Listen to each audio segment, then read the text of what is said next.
Ils ont 13, 15 ans, les autres 20. Ils étaient vagabonds, voleurs, orphelins. Ils sont maintenant prisonniers à Belle-Île.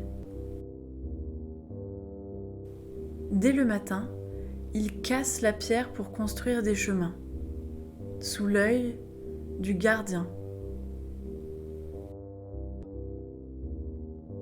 Toute la journée, ils endurent les travaux, les punitions, les corvées. Ils sont comme des frères de galère. Pendant qu'ils sont en punition, les autres se réveillent. Ils doivent attendre, debout, de dos, devant leur cellule.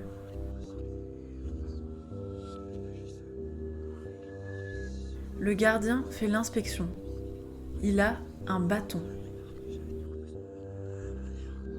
La nuit, le danger rôde. Les grands frères dévissent les barrières pour se coucher à côté de leurs préférés.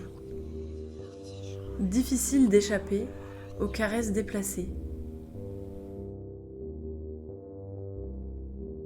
Ils vont se laver, mais il n'y a pas d'eau. C'est seulement pour la photo.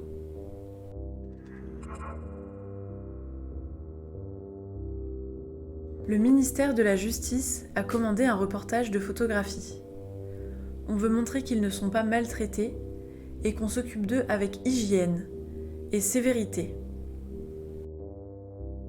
Ceux qui souffrent de la tuberculose se lavent ailleurs.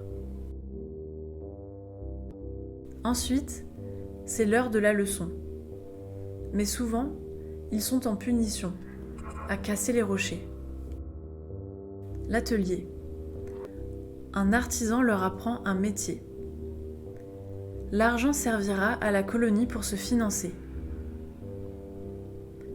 Il y a l'atelier avec le ferblantier, le bûcheron, le sardinier. De leur travail, ils ne touchent presque rien.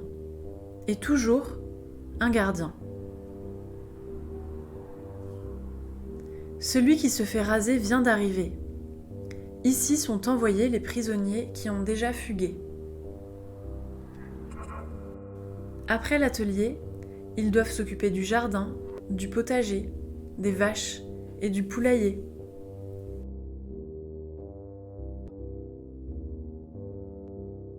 De Belle-Île, impossible de s'échapper.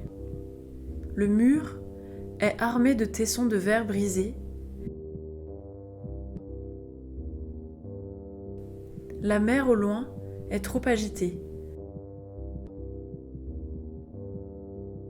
Depuis le port, au loin, les locaux se font un devoir de les surveiller. Le soir, ils vont enfin manger, de dos, sans se regarder. De la soupe et surtout du pain. Les grands frères font le service. Et toujours, des gardiens. Un soir, ils en ont marre. Ils montent une mutinerie. Tous en même temps, au réfectoire, ils se jettent sur les gardiens. Ils les frappent avec leurs poings, avec des fourchettes, ils les étranglent, ils hésitent à les tuer. Mais non, ce sont des pères de famille. Ils leur volent les clés et s'enfuient dans l'île. Ils dévalent les rochers, courent à travers champs, traversent les forêts, ils vont se cacher dans les grottes ou bien volent des barques. La nuit tombe. On prévient les habitants de l'île. On prend les fusils, on va pour les chasser. 20 francs par tête. Il y a une prime à gagner. Ils sont dispersés dans l'île comme une volée d'oiseaux. Mais ils ne peuvent pas aller bien loin. On les reconnaît vite, avec leurs crânes rasés, leurs habits, leurs tatouages de prisonniers. On ne veut pas les aider. On finit par les rattraper. 56 garçons s'étaient échappés. Tous ont été retrouvés. On leur passe les menottes, on les jette au cachot. Ils ont goûté à la liberté, ils vont le payer.